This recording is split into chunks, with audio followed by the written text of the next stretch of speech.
go see the Queen. Lisa, they went anywhere near the Queen. Hi, everybody. This is Dana OG. This is the Our Turf Football Podcast. I am Dana OG. Lisa wants to see the Queen. It's like a whole conversation. I don't even know what to tell you. Joining me is Lisa Johnson, Sonia Greenfield, and down there, that weird little round loop-de-loop you see from Kate, that is Kate. She is on her way home and will make it very soon. We're very excited that she managed to join us. So, because I know how busy everybody is, we are back. It is Tuesday. Is it just 2 weeks now? Yeah. 3 weeks? 2 or 3? No, oh my God, I can't even. Two. I know. No, wait. Next week is 1 week. Yeah, we got 2 weeks. This week and next week. They're all, week 3's this week. And you then, mean until we draft and I kick your ass in fantasy football, Lisa? You just better get your Post-it notes and put them all over your door. I got them. You're going to need them this girl. You're going to need them. I don't even know what you're talking about. No mercy. No mercy this year. I am auto drafting. I'm not. I was about to say 2-time champ over here, just ignoring y'all. Ready to? I've won twice in 7 years, but twice still. Yes, for sure. I've been close. All right. Oh my gosh. All right, everybody. Welcome to our football podcast. We will get our crap together. I promise you. All right. I want to start out tonight with a little hot topic. Ooh, fire hot. It's just not hot. It's fire hot. I know to match my sunburn. I got today. Excuse me. She's choking herself. I don't have COVID. I swear. All right. Let me get a drink. Put my mask on. Put my mask right? on. I know. So sorry. So today, the Buffalo Bills had to put a couple players on the COVID hot seat. So Cole Beasley. Shocker. And Gabriel Davis. They passed their COVID test, but they were in close proximity with someone who had COVID. So therefore, they had to be removed from the facility for 5 days. What does that mean? That means they're not vaccinated. If they were vaccinated players, they would have been able to stay. They are not. And we all know you're not Cole Beasley. Anyway, I'm going to let that one just go for a minute. But these two are not the first, because then earlier in the week, Cam Newton from the New England Patriots was also, there was a quote unquote misunderstanding, which misunderstanding is he's not vaccinated. So he also had to go on a 5-day quarantine from the facility. Now we are going to see this a lot, you guys, because it does not matter if the player tests positive. It's only if they are unvaccinated and in close proximity. So I want to get your guys' thoughts on this. To me, the biggest implication is, what if you're in close proximity on a Thursday and you're out for 5 days and you're Cam Newton and you're the starter? I mean, how bad does that look for your team, for the player, and for your possibility of success? I mean, we're talking about, some of the superstars could potentially just miss games because they were next to somebody that tested positive. This is an interesting one to me. I think there's a lot of facets. Lisa, what are you thinking about this whole 5-day quarantine thing? My first thing is seeing how hot subject is and how people are pretty much arguing about it. And you know, it's downright, and it's amazing how some people are very uneducated on the vaccine to unvaccinated. What's clear to me is, this, the NFL players know this. What it's going to open up for is, like right now, let's take the Cam Newton situation. You got a quarterback rookie sitting in camp that's going to get a whole boatload of reps this week, because of your misunderstanding. So to me, that's the thing that I think is going to implement, and not to mention like fantasy football, it's going to, you know what I mean? Has anybody thought about that? It's like, okay, so like you said, the superstars, hopefully they'll get educated enough, understand the ramifications that this might have. This is a perfect example. At least we're doing this on preseason, because it's like, oh, hey, I like you said, if I come near somebody Thursday or Friday, you're out for that game. You're done. Right. So, and now I know Cam Newton's situation was a little bit different. He missed one of his tests because they have to have daily testing. And so because of that, I believe he had to miss his 5 days. I think he was tested, but it wasn't an approved place or something? Something along those lines. Yes, I am so that. sorry. I should have looked up those details. But yeah, so it could have definitely been a misunderstanding. Maybe he misunderstood. He thought he just needed to be tested. I mean, so I'm not trying to give Cam Newton any flack about that. Not being vaccinated, I'll feel free to give him flack about all day long. But that misunderstanding, I can see how that is. But it just shows a domino effect. And Sonia, Lisa's right. Cam Newton is fighting for his job. If he does not start in New England, he's done. He's not getting another starter job.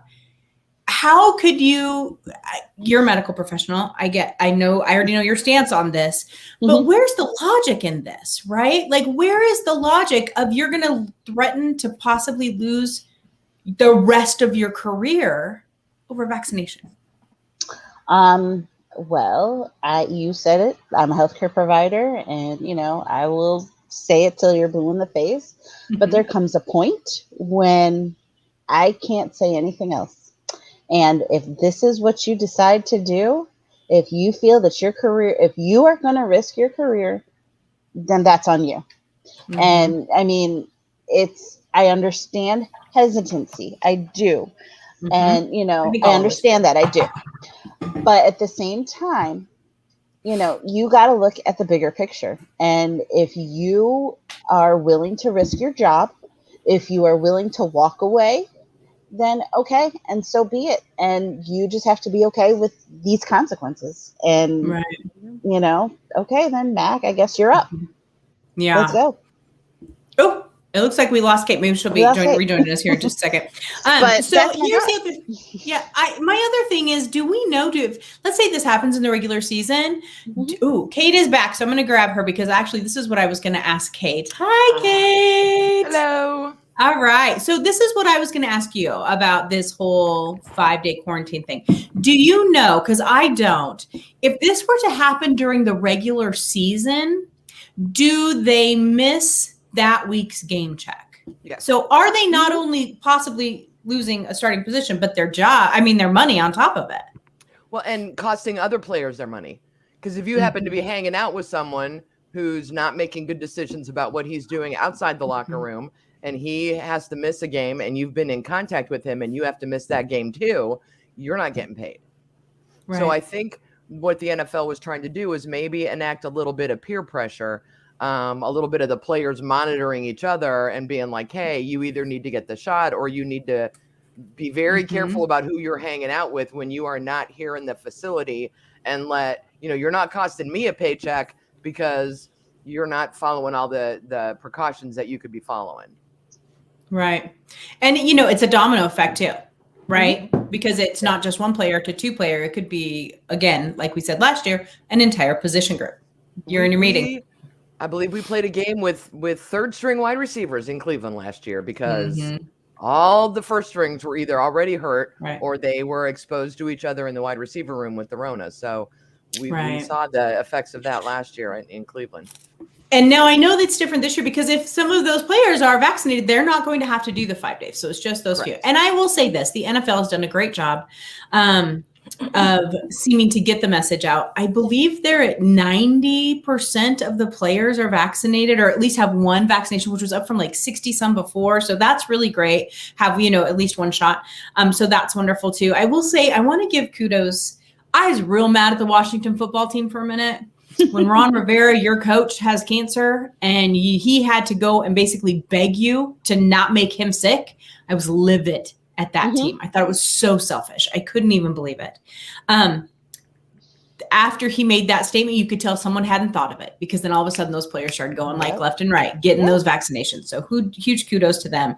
And you know what? Maybe they just hadn't thought about it in those terms, and something like that needs to happen in order for them to be able to do that. All right. We're going to move on because we could talk about coronavirus all day and we're all really sick of it, but that's what's going on in our world. So we're going to talk about rookie quarterbacks. Lisa's favorite subject on the planet. Lord help us. But she's going to give us a little rundown on how the rookies did this weekend in preseason. How the Rooks do. The Rooks did amazingly not bad. I mean, when you look at I was surprised. Amazingly not bad. I mean, we've got to honestly give a pass to Trevor Lawrence and Justin Fields because the Chicago Bears and the Jacksonville Jaguars clearly are still working on some offensive line issues. So, and poor Trevor, the kid I think he did great. I mean, you definitely can see that, he's definitely a pocket passer. He's got some good wheels, but he little hesitant in the pocket, kind of could feel the rush coming up. But then again, the Saints defensive line was their starters. Sean Payton decided to play his starters last night. So he got the brunt of it, and you could really kind of tell. But it was good for the kid to get his feet wet, and kind of said, I thought he did good. Justin Fields, you can see just by his things. Trevor Lawrence's stats: 14 for 23, 113 yards, 9 yards rushing. Justin Fields, 9 for 19, 80 yards, 46 yards rushing. So there's your wheels right there. It kind of shows you that Justin's rolling out, not staying in that pocket too quickly, coming out of there pretty quickly. Now, Trey Lance was interesting to me because I think he, to me, is the greenest of them all. He has got a rocket ship for an arm. He's got a lot of poise. He needs to calm down in the pocket. He makes my heart race watching him play because he's just like, he's like one of those kids. He's just hyper in there. And, I think he's got a little bit of a longer way to go. His numbers, he went 8 for 14, 102 yards. He had 1 interception, but that interception was interesting because once again, he was rushing. He's got a 90-mile-an-hour fastball when you're 5 yards from him. So he's going to have to learn how to kind of, ease up there. But, like I said, I think, he did pretty good. Like I said, he's just a fastballer. He just needs to calm down. Now, Mac Jones is interesting because, he went 13 for 19, 146 yards. He looks poised in that pocket. I mean, coming from Alabama, you look at those types of quarterbacks. We certainly have talked about the Alabama quarterbacks being the most pro-ready type guys. Calm in the pocket, moved around good, had great vision down the field. He's got a great deep ball. I mean, he has got an awesome. So going back to that Cam Newton, Cam can't afford to miss snaps to this kid, because he's going to be hot on his heels. And I think once you see it's going to be like a Tom Brady, Drew Brees. When Mac Jones gets to start, I don't think he's going to give it up. So, and I'm going to say it, the number one quarterback to me the weekend was Zach Wilson for the Jets. I mean, I honestly thought the kid would struggle. I was like, oh, he's, blue collar kid. He doesn't know what he's getting into. The only thing you can say is week 1 might be different. The game might, go a little bit faster than what he did, but he made some heck of throws. He made throws that you wouldn't think a rookie quarterback would make. 9 for 11, 128 yards, 2 touchdowns, no interceptions. And the last couple games, he's looked good. So, So interesting though, the rest of that team seems to be falling apart at the seams already. I kind of feel bad. It's like injury after injury injury for the Jets. It's just the worst. But you have to learn to adapt. I will tell you that covering the NFC West, the San Francisco fans were real jacked about Trey Lance. And then they slowed their roll a little bit, realizing how green he is. That this is just going to take a minute. But it's interesting to me that so many expectations are put on these kids' shoulders immediately, right? And yet some of them can really step up to it. Some of them shrink in the pressure. So I think it's really important that they play these preseason games. And we're going to talk about Chicago here in just a minute with Sonia, but like the Chicago game, it's like they had Andy Dalton out there. Andy Dalton knows how to play football. Get him out of there. Let this green kid, even if he doesn't end up starting this year, let him get his feet wet and understand it. It is, what it is and how it is. Kate, I don't remember. Did Baker start immediately? No. Oh, that's right. Tyrod Taylor was there. We had Tyrod Taylor, and he then he got hurt. Got hurt, right? I want to say week 4. It was early. It was early. Like it was like week 3 or 4, and then Baker took over, and and that was all she wrote. But we've also been through, Colt McCoy and Brandon Whedon and Johnny Manziel, and we took a lot of criticism. The 8 million different coaches who were here during those years took a lot of criticism for playing these quarterbacks too early. And my argument at the time was that it wasn't that you played the quarterback too early. It was that you had the worst offensive line in the NFL, and nobody would have done well behind that line. And that's what I was looking at, Lisa, with these rookie quarterbacks this weekend, is the ones that I think are going to struggle are the ones that have really bad offensive lines. And of course, it's the ones that were taken higher in the draft, because I think there's definitely a correlation between those things. You let the young kids start in San Francisco, or you let the one in the Patriots, any of those ones with those established teams, they're going to be fine. But you look at the Jets or the Jags or even the Bears, who have struggled on the line the last few years, and those quarterbacks, I don't care who they are coming out of college, are going to struggle with the NFL behind a crappy offensive line. So that's where I worry about rushing them in too soon, is if the rest of the team they're not ready to lift that team up. You know what I mean? Well, and what's interesting is that, the first pick of the draft is always so hyped. They're going to the worst team, right? Like, we have to keep that in mind. So we have to keep that in mind when you put those. I have 3 grandsons, and I've already told them my goal is for them to be drafted somewhere around 25 to 30. Like, I don't want to go top even the 10. top of the second round. No, 25 to 30 or the top of the second round. We'll snake that around. Just like go to a team that's ready for the playoffs. Right there, you don't want to go 1 to 10. No, it always sounds good, but it doesn't ever work out. It's interesting to me, Lisa, and of the rookies that you saw this weekend, Lisa, who kind of, I know you said something, Zach Wilson looked good and looked poised. We have to remember it's preseason. Yep. But do you see anyone that seemed to be a real good decision maker? Because that's a thing with rookies. They have to learn how to make those decisions. Mac Jones. Really? And he's gotten the least amount of hype. I know. And even at the Senior Bowl, when I was at the Senior Bowl, it's the first thing I noticed about him. He doesn't make too many mistakes. I mean, he's going to, but I think that's just a Nick Saban. I think he's so polished to, be able to read defenses and kind of be smart with the football.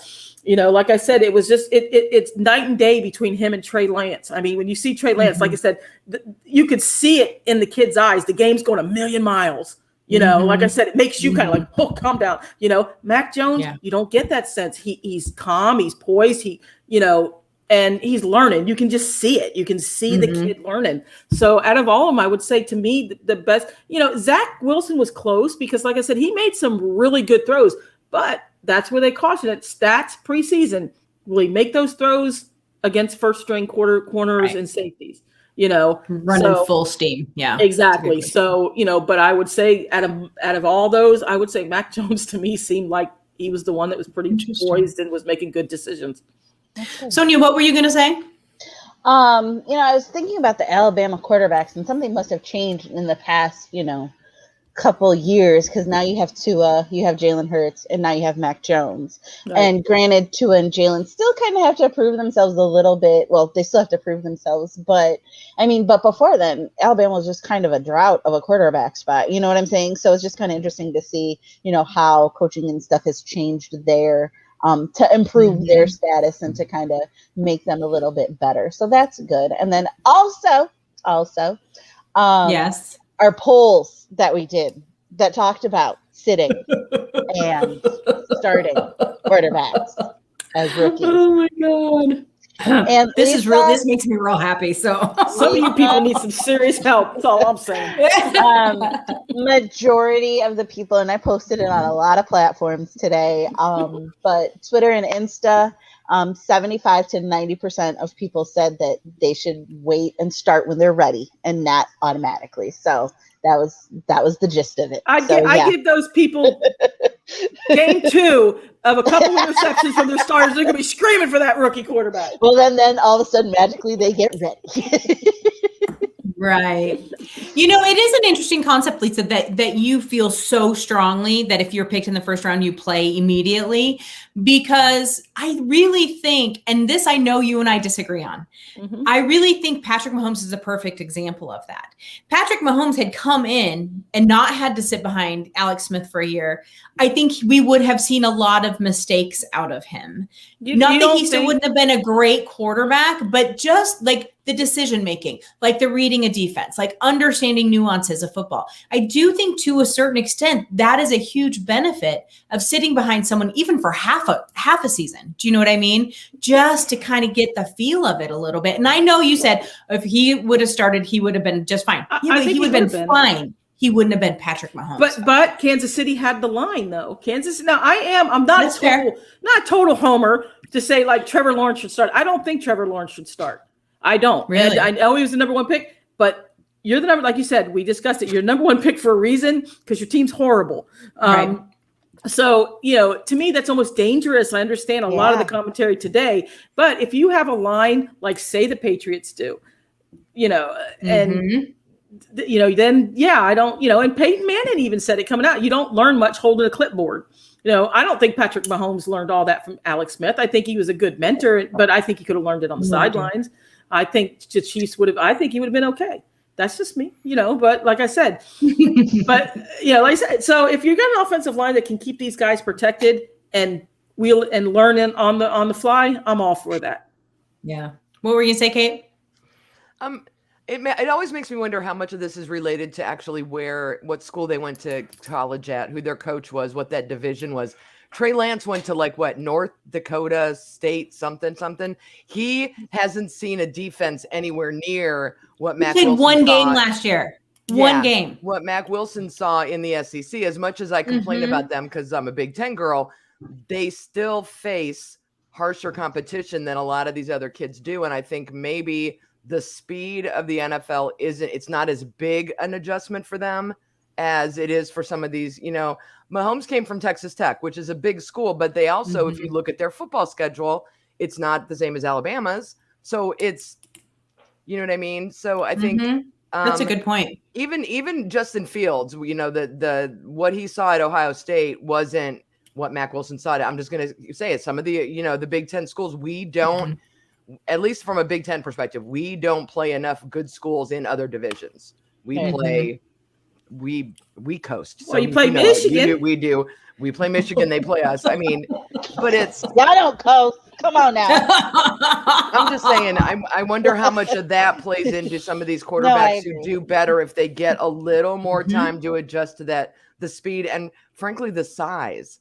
Because as a college senior or junior, when you're coming out, you're still not as a man at your peak physical size, and the guys coming at you from across the line in an NFL game are very big compared to what you saw on Saturdays.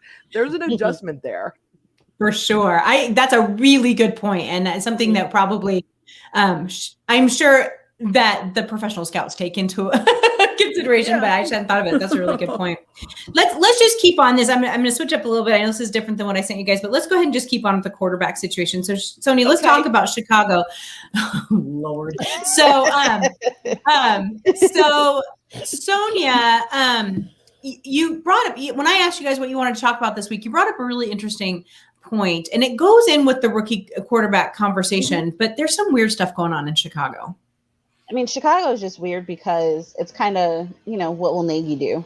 And that's been my hashtag for the what Bears will this Nagy year. do? What will Nagy do? So it is going to come down to what he decides to do in Chicago with Justin Fields. But I'm comparing him and kind of Tua's spot, both drafted very high in the draft in their respective years, and coming in kind of expecting to make a difference right away. But they also have that veteran QB that's behind them, or in some case, not behind them, meaning mentoring them, if you will, but still getting that starting role. Is there a difference between what Tua faced or what Tua sees than what Justin Fields is going to see? And do you bring in, you think about the offensive line in Chicago, which is in repair. I won't say trash, but I'll say in repair. It needs a little work. It needs a little work. There's injuries, there's stuff, So, he's going to have a tough time, but kind of like he said a couple of days ago, when people are booing when Andy Dalton's starting, he's like, you know what? He kind of needs to start. He's still, the guy. He's still the man. I'm still learning. It's okay. Don't put all of this on me right now. And I think that, and I'm going to be honest, Ohio State quarterbacks haven't done the best. I know Michigan's quarterbacks haven't either. I will be quite honest. Okay. She was waiting for Kate to come. She was waiting for that. I had that one right now. That one, I can't remember where he is right now. But anyways. Polishing all 12 of his Super Bowl rings, I'm sure. But, I mean, does he have a chance to succeed in Chicago? I think so. But, I mean, I kind of think his situation and Tua's situation are kind of similar. What do you think, Lisa? I mean, you were there with Tua. Well, the thing that's different to me was, and it'll be interesting to see how Nagy does. You got coaching styles. You got a coach, Brian Flores, and then you have a coach, Nagy, where we had a red hot Fitzpatrick. Fitz was awesome. He was on fire. I mean, fans down here were talking playoffs, and then they yoked the rug under that man's feet. I was present that press conference for Zoom, because remember, we did everything Zoom. And they announced Tua the starter. There was no rhyme or reason for it because Fitzpatrick was on fire. So Tua, no preseason, no training camp, because remember, everything got canceled. That's right. This is a kid that hardly people saw. So with Fields, I find it funny is because the first game, Fields did really good the first game, and Bears fans were, that's it. He's our quarterback. That's it. It wasn't seriously. Was Twitter not on fire? That's it. We got a quarterback. We got a quarterback. I think the first game did that in. I mean, people are like, yeah, and then like you said, I think like the Browns fans know the Bears are starving for a quarterback. They want another quarterback. So but it certainly is. It'd be interesting to see if Dalton struggles. Will Nagy pull him? Oh yes. I think if Dalton's red hot, I don't think Nagy pulls them. I don't think they don't. I don't think they'll pull the Miami Dolphins what they did to Fitzpatrick. But Kate, are you okay? Oh, it's funny that you think Dalton can get red hot. What's red hot about Andy Dalton is his hair. He's the red rifle. Come on, he's the red rifle. If I can. Red rifle. I'm sorry. I'm just not a believer that he can consistently do. I mean, the job is Justin's to win. He just has to sit and wait for Andy to give it to him. Yeah. I do think the situation is slightly different in another way too. When you were down there with Tua and Fitzpatrick knew that he was a placekeeper, right? When they brought Andy Dalton in, he was told they were the starters. There was no question, right? And so then they're like, oh, but by the way, we're going to draft this kid, and then he might be going. And so it's like, wait a minute, you told me I was getting a starting job.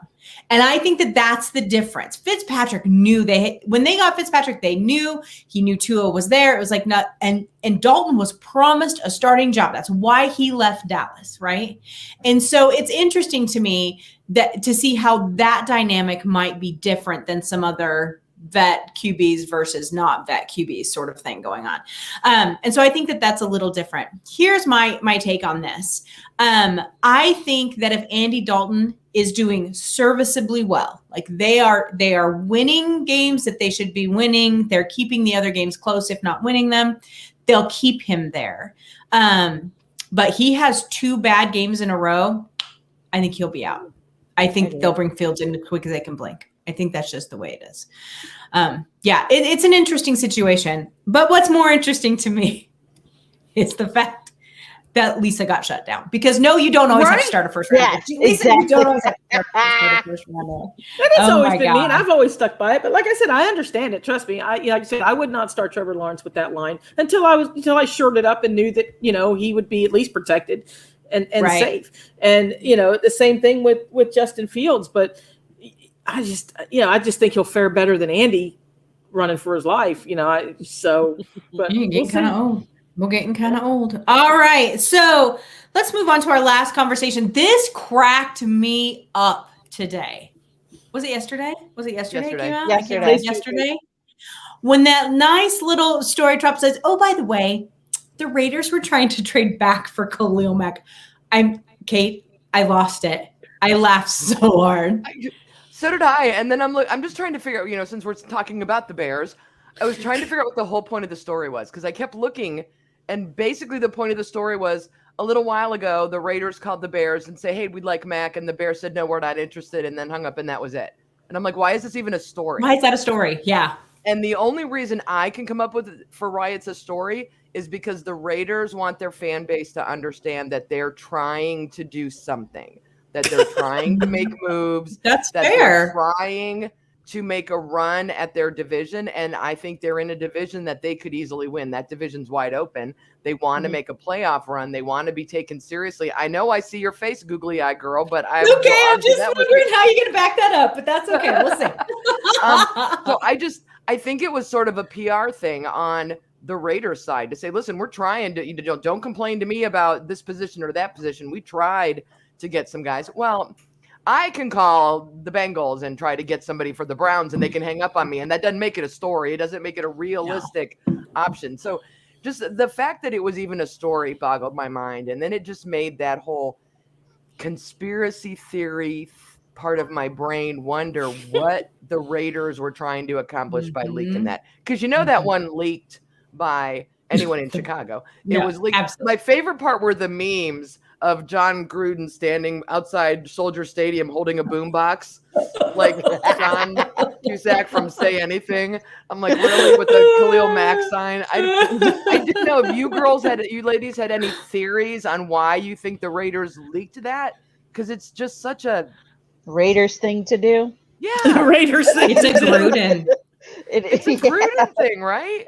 Yeah, it is. I mean, yeah, like you said, I think that they just want to say, hey, we're trying, guys. We see what we did. See what we did.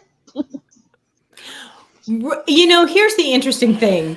We're going to get back to you think that division's wide open here in just a second. Don't think I'm letting that go anywhere. We're going to talk about that here in just a second. But here's the interesting thing, the way I look at the Raiders. They have very good pieces in their team. They're just very few and far between. And the biggest problem with their team is their coach. I'm not a Gruden fan. I've never been a Gruden fan in his style of coaching. Now, as a commentator, I thought he was hilarious, right? Like that was totally great. But just his style of coaching is not my favorite. And the fact that the Raiders gave him every inch of the rope to pull and build that team away, I think that was just a huge mistake. That's a side note. And so I agree with you. It sounds PR-ish. It sounds like, oh, yes, we still want, to win and we're doing this. We want Khalil Mack, blah, blah, blah. It just feels very contrived. Yeah, my husband said it reminded him of the cartoon Horton Hears a Who. We are here. We are here. We are here. It's like so the Raiders true. are like, hey, we're still here. Yeah. Now let's roll back to that, shall we? Let's go back to this. How in anyone's right mind do you feel like the AFC West is open for anyone to take? There's a team there that's called the Kansas City Chiefs who are going wide open, man. And honestly, they're not going to beat the Chargers either. The Chargers are really good this year too. Right? You believe that's like the best division in football, or the second best? No, sorry, because the NFC West is getting the second best division in football. So I just like to say stuff like that to rile you up, Dana. It's true. Well, your eyes went like this even. As soon as I said it. I'm like,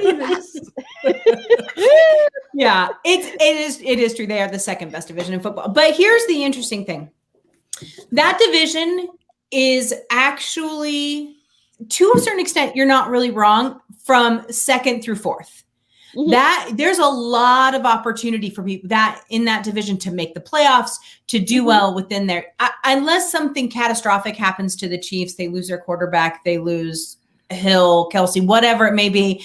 I think that they easily have a good hand on that division. But that a possible second playoff game, I imagine that division could have some contenders in it. But I think last on that list is actually the Raiders. I think that the Broncos, the Chargers first, and then the Broncos are probably more equipped for it in that. And I know I wrote about this last week, you guys. I'm not kidding. You got to take a little look at that Denver Broncos team. It's fascinating to me. This is not their year.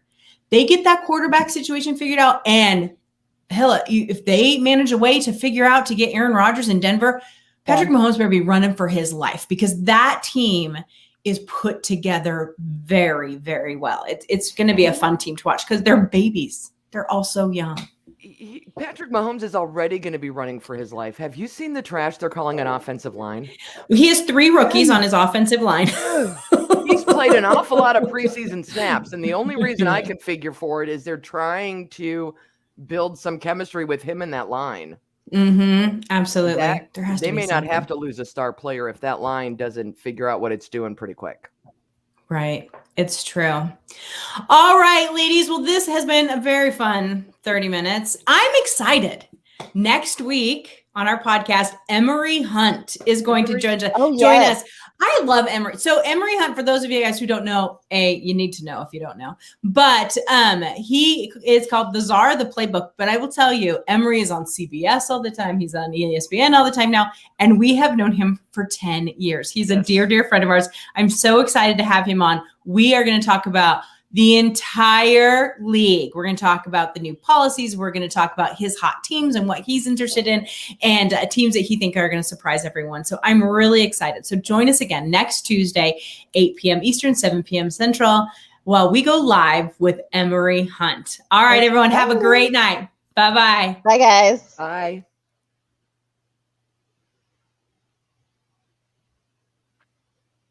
Oh, are we still on? I don't know, but I'm We are. smiling. Dana's gone. Dana, I was about to